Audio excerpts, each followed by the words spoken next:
Hello बच्चों, happy Holi. एक बार फिर आर के नॉलेज अकाडमी में आप लोगों का स्वागत है। आज हम आप लोगों को बताने जा रहे हैं मैथ की कुछ आसान ट्रिकें। तो वीडियो को अंत तक देखना, जो जो आप लोगों को बहुत कम समय में आप लोग आंसर निकाल सकते हो। जैसे कार्य समय वाले हैं क्वेश्चन, मजदूरों वाले क्वेश्चन हैं, कुछ अनुपात वाले क्वेश्चन हैं, और आयत वाले क्वेश्चन हैं, और संख्याओं वाले और वर्गमूल वाले क्वेश्चन। तो इनको कैसे हल करते हैं एक बार आप लोग देखना। देखो, एक बार अच्छे ध्यान से देखो। तो पहला क्वेश्चन है, छः मजदूरों से संबंधित क्वेश्चन है। जैसे मजदूर इस कार्य को इतने समय में करते हैं, इसको इतने समय में करते हैं, तो कैसे करेंगे इसको। पहला क्वेश्चन देखो ध्यान से, और वीडियो को अंत तक ज़रूर देखना।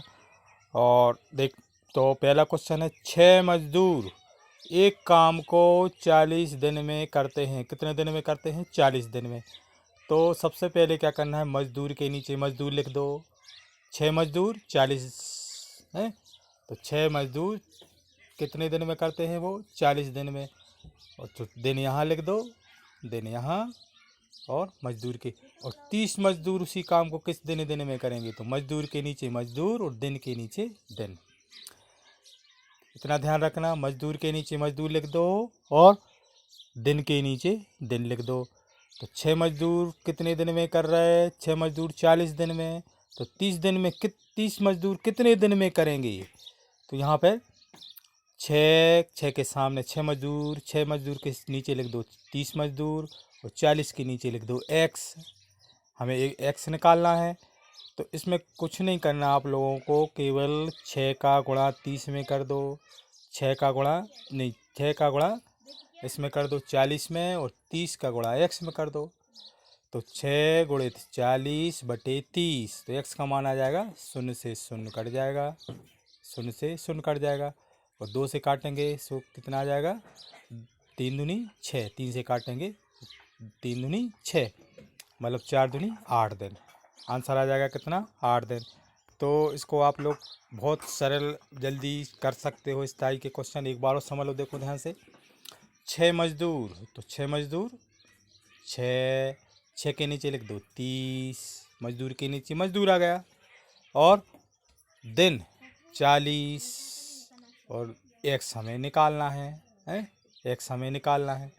तो 6 में गुणा 40 का कर दो, और 30 का गुणा एक्स में कर दो। तो यहाँ पर आ जाएगा 30x, और 6 गुणित 40, 6 गुणित 40 बटे 30। यहाँ पे आ जाएगा बटे में 30। सो शून्य से शून्य कट जाएगा, 3 दूनी 6, मतलब 4 दूनी कितने आ जाएगा? 8। तो इसको समझ में आ गया होगा आप लोगों को। केवल ध्यान रखना, कुछ नहीं करना। मजदूर के नीचे मजदूर और दिन के नीचे दिन। मजदूर के नीचे मजदूर लिखना है, और दिन के नीचे दिन लिखना है। तो यहाँ पे 6 का 40 में गुणा कर दो, और 30 का एक्स में गुणा कर दो, 30x। तो 30 कहाँ आ जाएगा? ये बटे में 30x, मतलब 30 कहाँ आ जाएगा? ये बटे में 40 का गुणा 6 में, 6 गुणित 40। तो x का मान क्या आ जाएगा? 40 गुणित, या 6 गुणित 40 एक ही बात है, और बटे आ जाएंगे जी 30 है, बटे 30। तो शून्य से शून्य कट गया, 3 दूनी 6, मतलब x का मान क्या आ जाएगा? 4 दूनी 8। 8 दिन में वो 30 मजदूर 8 दिन में करेंगे। यदि 6 मजदूर 40 दिन में कर रहे हैं, तो 40 दिन में, तो 30 मजदूर कितने दिन में कर देंगे? 8 दिन में पूरा काम कंप्लीट कर देंगे। तो बस इतनी ट्रिक याद रखना इसकी। मजदूर के नीचे मजदूर लिख लो, और दिन के नीचे दिन लिख लो, दिन के नीचे दिन। बस 6 का गुणा 40 में, और 30 का गुणा एक्स में। तो एक्स का मान आ जाएगा 6 गुणित 40, 6 गुणित 40 बटे 30।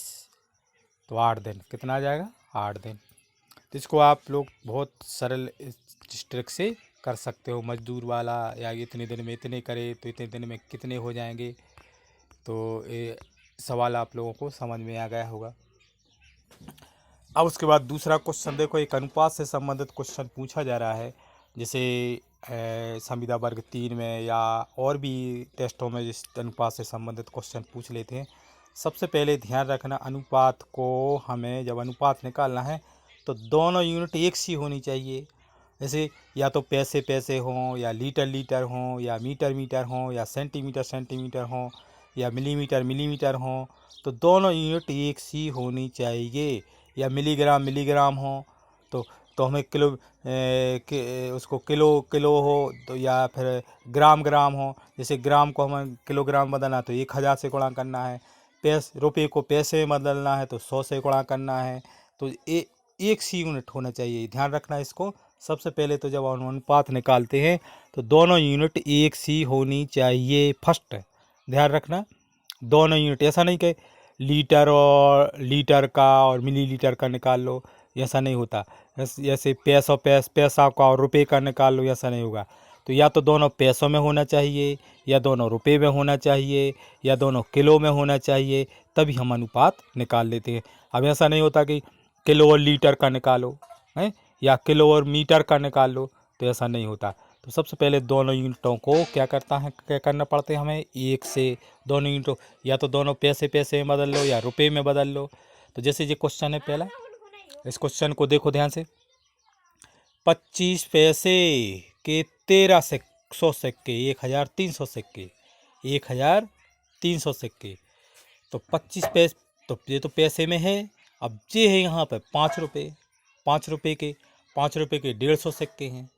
तो हम क्या करेंगे, ऊपर 25 गुणे 1300 बटे 5 गुणे 150। अब लेकिन यहाँ पर रुपये है, तो एक रुपये में पैसे कितने होते हैं, 100, तो 100 से हम गुणा कर देंगे, 100 से गुणा कर देंगे। अब यहाँ काट देंगे, 0 से 0 कट जाएगा, 0 से 0 कट जाएगा है। 5 से काट दो, 5 25, फिर 5 से फिर कट जाएगा, 5 तिया 15, 30, 13:30। तो आंसर क्या आ जाएगा, 13:30।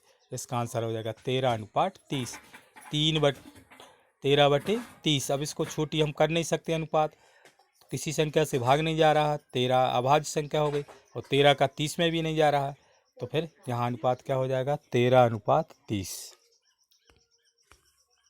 तो ये अनुपात याद रखना। सबसे पहले हमें दोनों यूनिटों को एक सी करना है।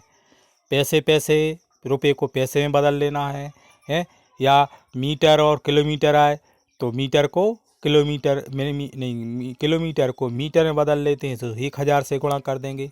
या किलो और ग्राम आए तो 1000 से गुणा कर देते हैं। लीटर और मिलीमीटर आए तो उसको भी 1000 से गुणा कर देते हैं। या सेंटीमीटर या समय आए तो समय दोनों या मिनट मिनट में कर लो, या दोनों सेकंड में कर लो। तो सेकंड ध्यान रख, ये तो उसमें 60 का गुणा करेंगे। जैसे में हम घंटे को मिनट में बदलेंगे तो 60 से गुणा कर देंगे, सेकंड को हम मिनट में बदलेंगे तो 60 से गुणा कर देंगे, या हम घंटे को सेकंड में बदलेंगे तो 3600 से गुणा कर देंगे। तो इस एक अनुपात वाला क्वेश्चन ज़रूर आ रहा है, तो इसको आप लोग ध्यान रखना। कभी रुपए वाला भी पूछ सकते हैं, या मीटर वाला भी पूछ सकते हैं, तो इसको ध्यान रखना। पहले सबसे पहले हमें यूनिट को एक सी करना पड़ती हैं। तो 25 पैसे के 1300 सिक्के, तो 25 गुणे 1300 हो जाएंगे पैसे। अब 5 रुपये के 150, तो 5 गुणे 150, 5 गुणे 150। लेकिन रुपये को काय में बदलना है हमें, पैसे में, तो 100 से इसमें नीचे गुणा हो जाएगा।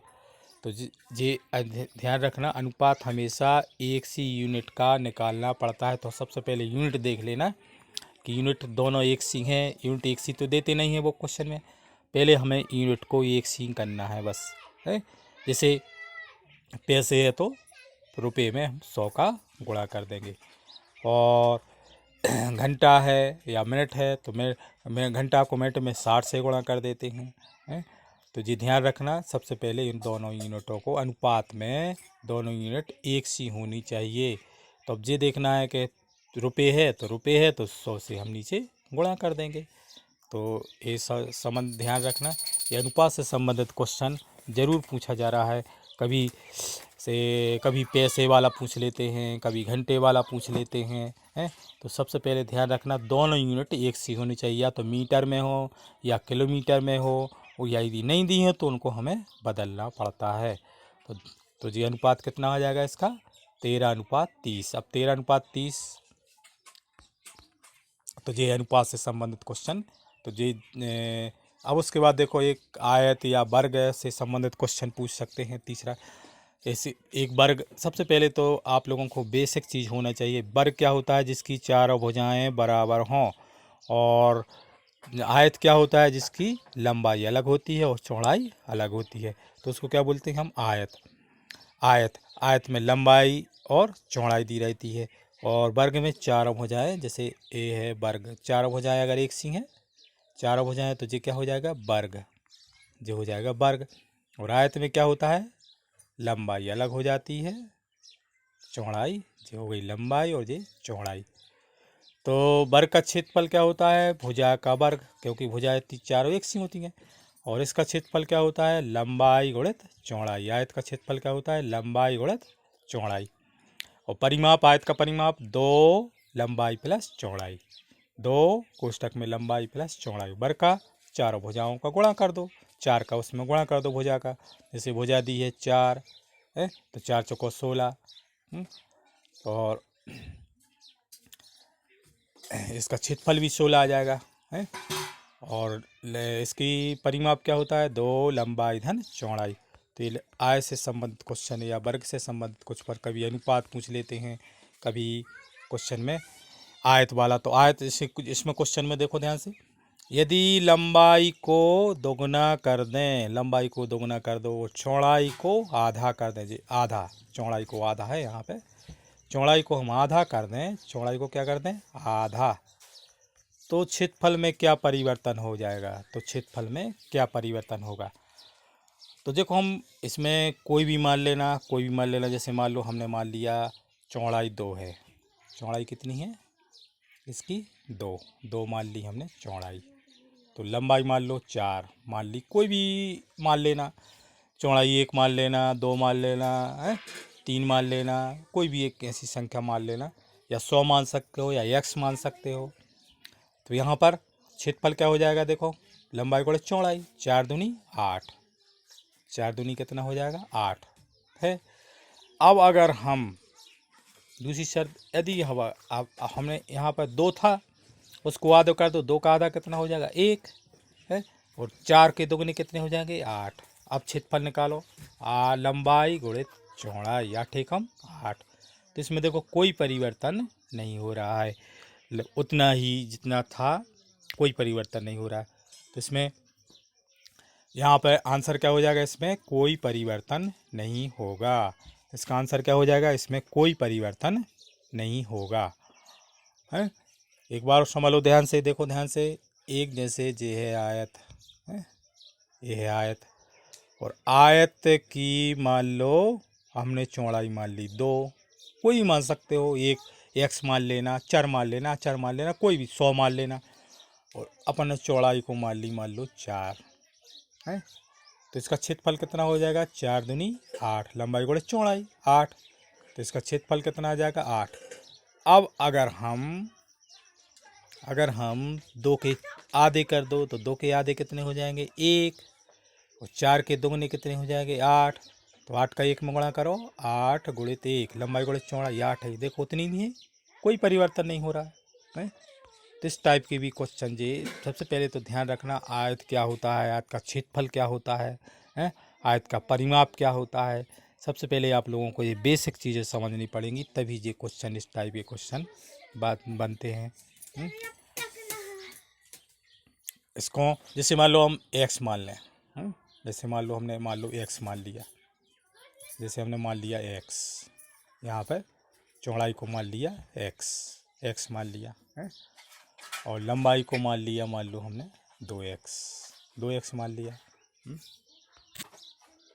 चौड़ाई को हमने मान लिया 2x। तो क्षेत्रफल कितना हो जाएगा फिर? 2x वर्ग, लंबाई गुणित चौड़ाई 2x वर्ग। अब अगर हम इसको आधा कर दें, 1/2 आधा हो गया है, 1/2x मतलब ये आधा हो जाएगा है। और चौड़ाई को दोगुना कर दें, ये लंबाई को दोगुना कर दें, तो 2 दूनी 4, 2 दूनी 4x हो जाएगा, 2 दूनी 4 कर दी हमने। यहाँ पे 2 था, तो यहाँ पे 2 दूनी 4, तो 2 से 2 का 2 दूनी 4, 2x में x का गुणा करो, 2x का वर्ग, वही आ गया, देखो वही आ गया। तो एक्स अगर समझ में नहीं आ रहा तो कोई भी एक यूनिट ले सकते, कोई भी संख्या ले लेना, 2 ले लेना, 4 ले लेना, 5 ले लेना, 6 ले लेना, 100 ले लेना, कुछ भी ले सकते हो लंबाई चौड़ाई को, हैं।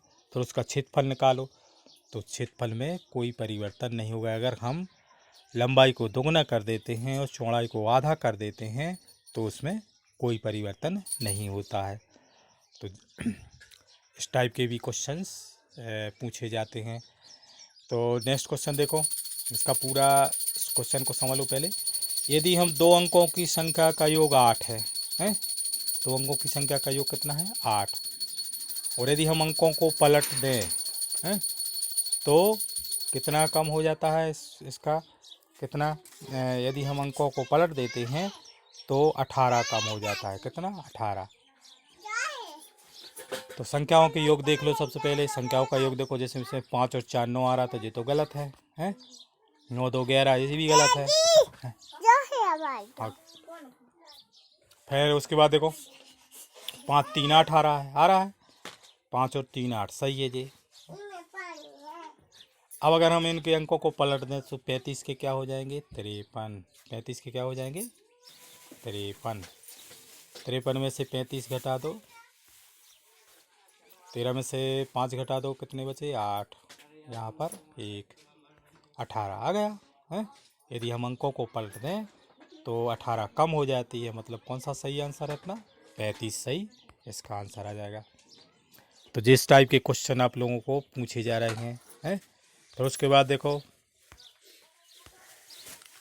उसके बाद है 6094 का वर्गमूल बताइए। 6094 का वर्गमूल बताइए। 6084 का वर्गमूल बताइए। सबसे पहले तो हमें ये देखना पड़ेगा कि इकाई में अंक क्या है। इकाई में अंक 4 है, इकाई में अंक 4 है। तो 4 पचम 25, 75 तो हो नहीं सकता, क्योंकि 75 होता तो इकाई में 5 होता है।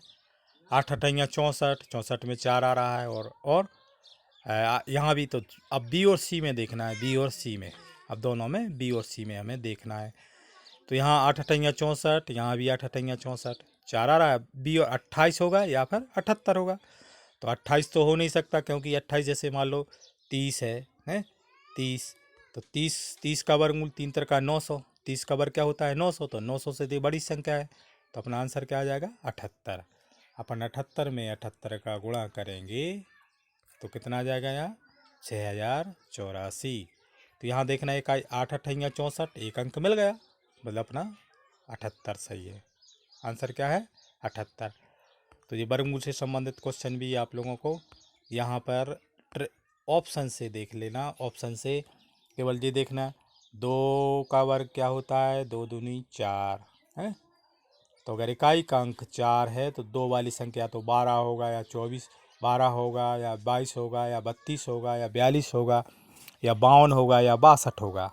इकाई का अंक अगर 4 है तो 3 तिरका कितने होते हैं 9, 3 तिरका 9, तो 3 13 23, 3 13 23, 43, 53, 63 है, 73 या 93 होगा। 4 का वर्ग क्या होता है 4 चौको 16, 4 चौको 16, 16 6 आ रहा है। तो या 4 14, इकाई का अंक अगर 6 है तो या तो 4 हो 4 या 24, 4 14 24, 34, 54, 64, 74, 84 या 94 होगा। 5 का वर्ग क्या होता है 5 25, 25 ध्यान रखना। अगर इकाई का अंक 5 है तो या तो वर्गमूल इसका 5 होगा या 15 होगा है। इकाई का अंक अगर 5 है तो 5 15 25 35 45 65 75 85 और 95। तो 6 का वर्ग क्या होता है 6 छंग 36, 6 छंग 36, तो 36 अगर है तो इकाई का अंक अगर 6 है तो या तो 6 होगा या 16 होगा या 26 होगा या 36 होगा है, 36 होगा या फिर 46 होगा या 56 होगा है। तो इस टाइप से आप लोग देख सकते हो। 7 सतैया कितने होते हैं 7 सतैया 49, इकाई में क्या आ रहा है 9, तो या 7 या 17 या 27 है, 27 होगा यदि इकाई का अंक 9 है तो ये इसमें आप लोगों को गुणनखंड नहीं करना। गुणनखंड में से टाइम लगेगा, आंसर तो आ जाएगा लेकिन टेस्ट में क्या लगेगा, टाइम। तो ऑप्शन में विकल्प में देख लेना, विकल्प में इकाई अंक देख लेना। इकाई अंक जैसे इकाई अंक यहाँ 4 है तो 5 तो हो ही नहीं सकता है। अब हम हमें 78 और 28 में देखना है। तो 28 का 28 में गुणा कर सकते हो या 30 का देख सकते हो। जब 30 का 3 त्रिका 9 है, जबकि ये संख्या 6000 है, तो अपनी सीधी सीधी संख्या कौन सी आ जाएगी, 78। 78 तो 78 इसका सही आंसर हो जाएगा। तो इस टाइप के क्वेश्चन जे आप लोगों को सबसे पहले बेसिक चीज़ें, और बेसिक के बाद आप लोगों को वहाँ पे सीधा सीधा ऑप्शन से देखना है। इस टाइप के क्वेश्चन ऑप्शन में जो ऑप्शन से देख के और उसको हल कर देना कि कौन से ऑप्शन में सही है। तो वर्गमूल तो आप लोगों को वैसे गुणनखंड वाला नहीं करना, गुणनखंड करोगे टाइम खराब होगा। तो सीधा इकाई अंक देख लेना किसमें इकाई अंक क्या है। जैसे मान लो हमने 625 है, तो 625 का वर्गमूल 5 वाली संख्या होगी है। तो 5 वाली संख्या देखो, 5 तो हो नहीं सकता क्योंकि 5 तो 25 होते हैं, 15 का 225 होता है, तो इसका वर्गमूल 25 होगा। 25 का 25 में गुणा करेंगे तो कितना आ जाएगा, 625। तो हमें इकाई अंक तो मिल गया है। जब ये 625 में इकाई में 5 है तो या तो 15 होगा या 25 होगा या 35 होगा। तो जी ध्यान रखना, वर्गमूल वाले भी क्वेश्चन है, वर्गमूल निकाल के इसका वर्गमूल कितना होगा, इसका वर्गमूल कितना होगा, तो बड़ी संख्या हो तो इकाई का अंक आप लोग देख लेना। तो हमें उम्मीद है कि इससे आप लोगों को समझ में आ गए होंगे ये क्वेश्चंस। और इस टाइप के क्वेश्चन संविदा वर्ग 3 में पूछे जा रहे हैं, जो आप लोग थोड़ी से दिमाग लगाओ, अगर थोड़ा सा दिमाग खर्च करो तो वहाँ पर ज़्यादा टाइम भी नहीं ख़राब होगा और आप लोग ऑप्शन से डायरेक्ट कर सकते हो। कुछ क्वेश्चंस हैं जो जिनको पेन की ज़रूरत पड़ती है, अन्यथा पेन की ज़रूरत इन क्वेश्चनों में बिल्कुल नहीं पड़ती। अगर पेन उठाओगे तो 5-10 मिनट आप लोगों के ख़राब होंगे। तो सीधा सीधा सबसे पहले ऑप्शन से देखना, ऑप्शन से हमें कौन सा आंसर सही मिल रहा है, वर्गमूल है, अनुपात है, आयत है। और ये मजदूर वाला क्वेश्चन ज़रूर ध्यान रखना, मजदूर वाला क्वेश्चन भी आप लोगों को आ सकता है। तो 6 मजदूर एक काम को 40 दिन में करते हैं तो 30 दिन में कितने करेंगे हैं। तो इस टाइप के भी क्वेश्चंस आप लोगों को आ सकते हैं। तो हमें उम्मीद है कि आप लोगों को ये क्वेश्चन ज़रूर आप लोगों को समझ में आ गए होंगे हैं। तो और अगर वीडियो अच्छा लगा हो तो वीडियो को लाइक और शेयर ज़रूर करना। ऐसे ही हम आप लोगों को और भी तरीके बताएंगे जो आप लोगों को टेस्ट में बहुत ज़्यादा काम आएगी। तो वीडियो देखने के लिए धन्यवाद।